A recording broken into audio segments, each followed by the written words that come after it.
Minor in charge.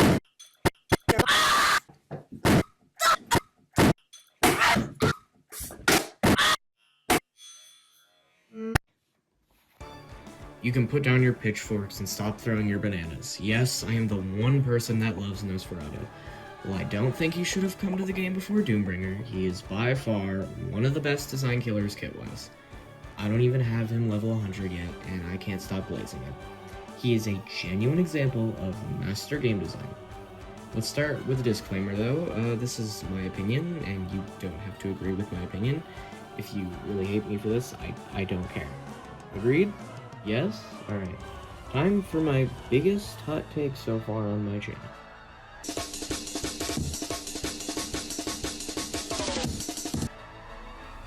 Let's start with him as a character. Lore-wise, he's a little edgy, but that's fine in a horror game. I know I've written some edgy characters. He was also a pretty crazy surprise when he came out, at least to me. Glad they didn't pull the same thing for the Christmas shopkeeper. But anyway, his design is, I think, pretty polished. I like his outfit a lot, and his glowing eyes are pretty neat too. He definitely looks like a killer, which is really important for them to stand out. I do think he should be a little taller, but other than that, he's pretty well designed. And of course, his chase theme is god top tier. My goat, key after key, cannot stop making bangers. I genuinely got like Nightmare King Grim flashbacks when I heard it.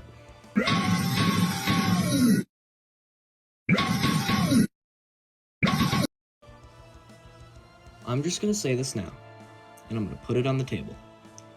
Nosferatu has by far my favorite kit in all of ASIM history, including survivors and killers. I love using his abilities. They are way too fun.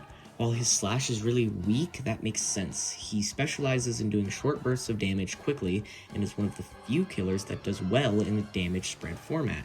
But he's also designed in a way where targeting is also viable, which is very rare. Let's start with his first ability and probably his weakest, Cataclysm. He places a point under him, goes super fast for a bit, then teleports back to that point. It then explodes a bunch of circles of blood in the trail he made. These do 10 damage initially, but then they leave behind these pools of blood that deal damage and slow you down, and they last a good bit. This ability is very anti-loop and cutoff, similar to Crypt Energy. It's very good for punishing cornering and generator hopping, but not great in a chase format. Next is his main damage, or what he's known for, Bloodhook.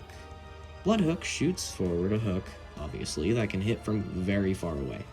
Hitting someone does some upfront damage, and then you can play a minigame to bring them to you, dealing even more damage. This is by far his best ability because you cannot be stunned out of it, and is pretty easy to win the minigame. Unless you're on mobile, then good luck.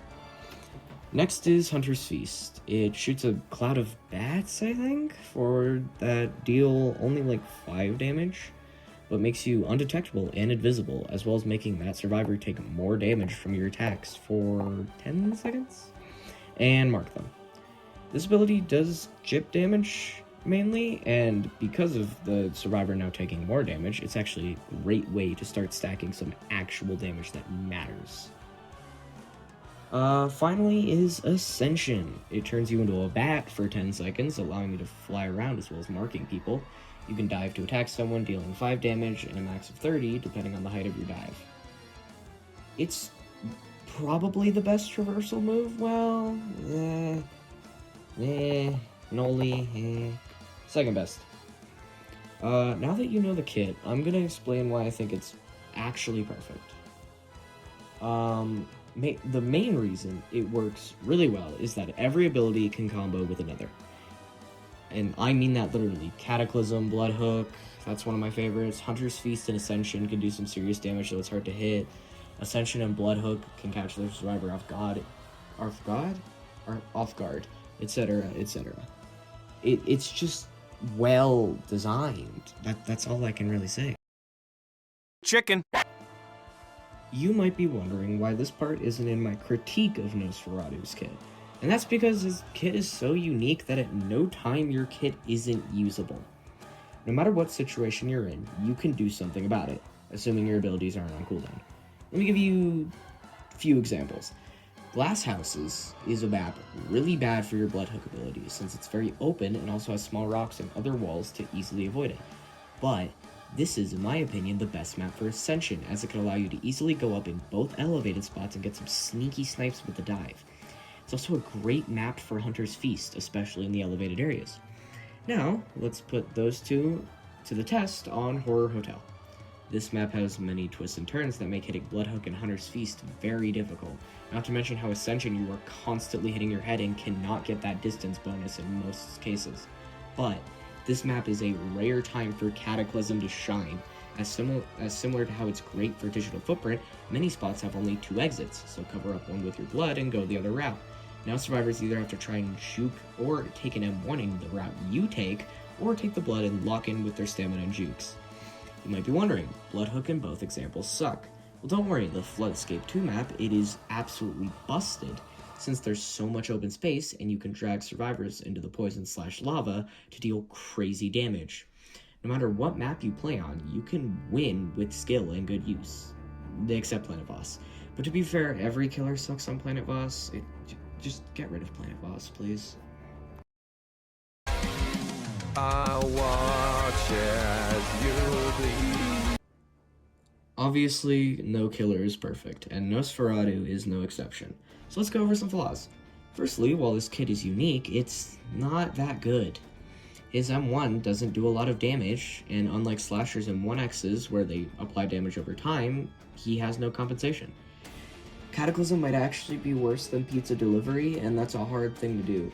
It is so easy to dodge, and it can make it so you actively lose distance. Bloodhook is an amazing ability, but it's easy to dodge, and no, that's the wrong part. Bloodhook is an amazing ability, but on most maps it's not amazing and hard to hit. Ascension's dive is very easy to avoid and makes you start a chase with a disadvantage if not used properly.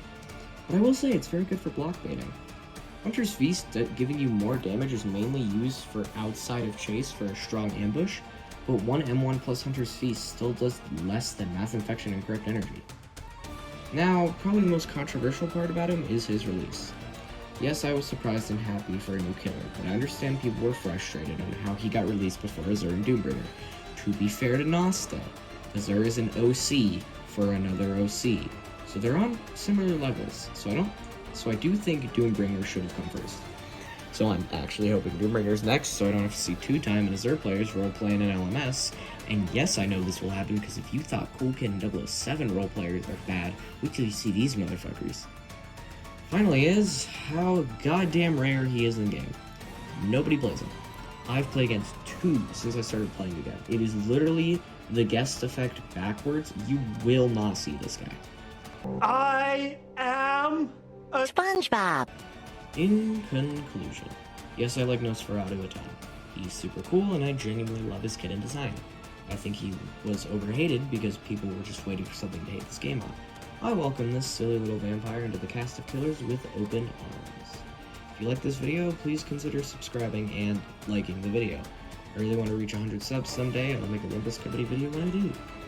Thank you so much for watching, and have a good night. Free headless.